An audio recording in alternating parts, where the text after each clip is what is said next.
Part 6. The Shadow and Secrets. You went back to the place where you last saw her. He looks around, hoping to see some sign of her. He searches the area, calling her name, but there's no response. You hear a noise coming from a cave. He stops and listens. The noise is faint, but he can tell it's coming from the cave. He walks towards it, his heart pounding. You go inside the cave and see her tied up. He stops in his tracks, his eyes widening. He runs over to her, trying to untie her. She was unconscious. He checks her pulse, his heart sinking. She's alive, but she's not waking up. He has to get her out of here. You untie her and carry her out of the cave. He holds her close to him, trying to keep her safe. He's relieved to have her back, but he's worried about her condition. She was still unconscious, but her breathing was steady. He carried her back to his house. He lays her down on the couch, checking her pulse again. It's still steady, but she's not waking up. He sits next to her, waiting for her to wake up. After a few hours, she starts to wake up. He looks over at her, relieved to see that she's awake. He reaches out and touches her hand. She looks at him, her eyes still a little blurry. Nico. He smiles at her. Yes, it's me. You're safe now. She can barely talk. Have the book. He nods. I know. But don't worry, we'll get it back. I promise. She tries to sit up, but she's still weak. He helps her sit up. You need to rest. Just try to relax. She leans against him, feeling safe in his arms. He holds her close, trying to comfort her. He's just glad she's okay. I miss you. He looks at her, his eyes filling with tears. I missed you too. I thought I'd lost you. So what do we do now? They have the book. He sighs. We'll figure it out. We can't let them keep it.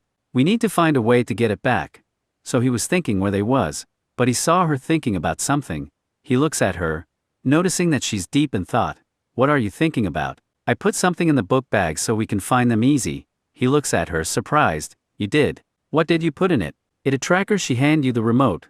This will help you find the book bag.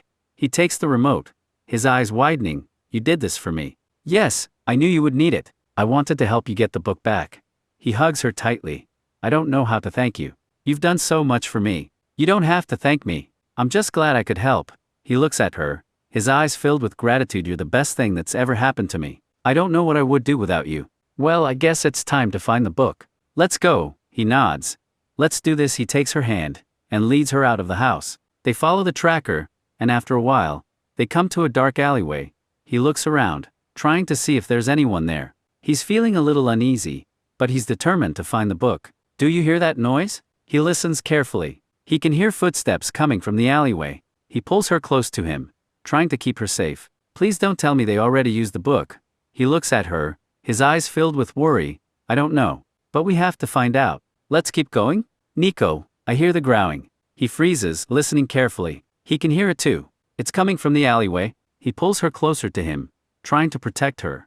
Oh no, I think I know what that sound is. They did use the book. Those are wolves. He looks at her, his eyes widening. Wolves. But why would they use the book to turn people into wolves? I don't know. He looks around, his heart pounding. He's scared, but he can't let that stop him. He has to find the book. He starts to walk towards the alleyway. You guys saw glowing eyes. He stops in his tracks, his breath catching in his throat. He looks around, trying to see where the eyes are coming from. He's starting to get a bad feeling about this. You see the wolves coming out of the shadows. He pulls her close to him, his heart pounding. He can feel her trembling. He's not sure what to do. He doesn't want to let them get too close. Wait, one of the wolves is wearing a key. He looks at the wolf, his eyes widening. He can't believe it. The key to the book is on one of the wolves. He has to get it. Nico, we have to get that key. He nods. I know. But how are we going to get it? Those wolves look dangerous. I have an idea. She whispers. He looks at her, waiting for her to tell him the plan.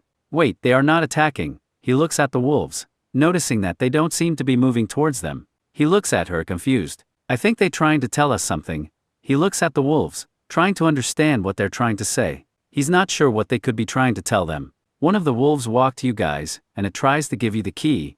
He looks at the wolf, his eyes widening. He can't believe it.